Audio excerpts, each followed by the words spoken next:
কেমন লাগলো দাগি? ভালো লেগেছে।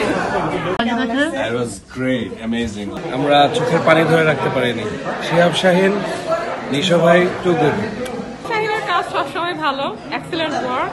দুর্দান্ত, যেমন গল্প তেমন অভিনয় তেমন ক্যামেরার কাজ, প্রতিটা সিকোয়েন্স দম বন্ধ করে। অত্যন্ত অসাধারণ হয়েছে।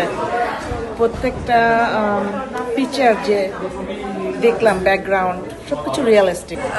মুভিটা আসলে একটু অন্যরকম, মানে কনসেপ্টটা একটু ডিফারেন্ট, একটু ইউনিক। আর আরেকটার মধ্যে সবার অ্যাক্টিং খুব ভালো। যে আগে যে ধরনের বাংলা ছবিগুলো আমরা দেখতাম তার চেয়ে এটা অনেক আলাদা। অবশ্যই ভালো লাগছে। আফরান নিশো একটা এক্সপেকটেশন ছিল, এক্সপেকটেশন ফুলফিল করছে। আসলে ওর মুভি দেখার জন্য আসছে, যেটা আসলে সবসময় যারা ডিসঅ্যাপয়েন্ট করে না, এবার তাই অভিনয় মনে হয় এবার আগের বার ছাড়াই গেছিল অভিনয়। অন্যান্য বাংলা সিনেমার চেয়ে এটা আমার কাছে স্পেশাল মনে হয়েছে। স্পেশালি নিশোর অভিনয়টা দুর্দান্ত ছিল। নাটকে এর আগে প্রমাণ করেছে নিজেকে, সিনেমাতে সে প্রমাণ করলো যে সে একদম জাত অভিনেতা। বাংলা ছবি খারাপ লাগে না, এত কষ্ট করে ছবিগুলো এখানে আসে, দেখতে আসলে অসুবিধা কি? কাজের পরেই এসছি, বাট ভালো লাগছে। ভালো লাগতেছে, দেশের বাইরে বাংলা ছবি দেখতেছি।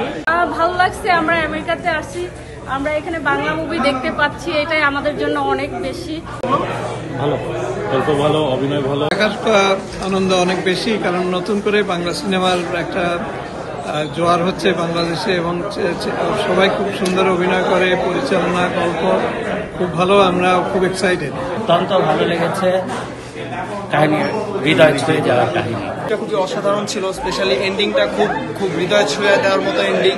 পুরো মুভিটা খুবই এনজয়েবল। আর নিশোবের জন্য অনেক অনেক শুভকামনা। আমি অনেক এক্সাইটেড। আমি আসলে বাংলা মুভি অত বেশি দেখি না, দেখেছি। আমরা মাত্র আসছি মুভি দেখতে, সাধারণত আসি না। এই আমেরিকার বুকে বাংলাদেশি মুভি দেখবো, এটার মজাটাই আলাদা। হ্যাঁ, দাগি দেখতে আসছি, সো খুবই খুবই মানে ভালো লাগছে যে দাগি দেখবো। তো আজকে আমি ফ্যামিলি নিয়ে এসেছি এই মুভি দেখতে, খুব ভালো লাগতেছে। অনেক দর্শক এসেছে, আর বাংলা মুভির কথা শুনলে এখন উত্তর আমেরিকার প্রায় দর্শক। অডিয়েন্স আমি জানি, ফার্স্ট শো যেটা ছিল সেখানে অডিয়েন্স মোটামুটি ছিল, বাট আমি জানি এখন হাউসফুল।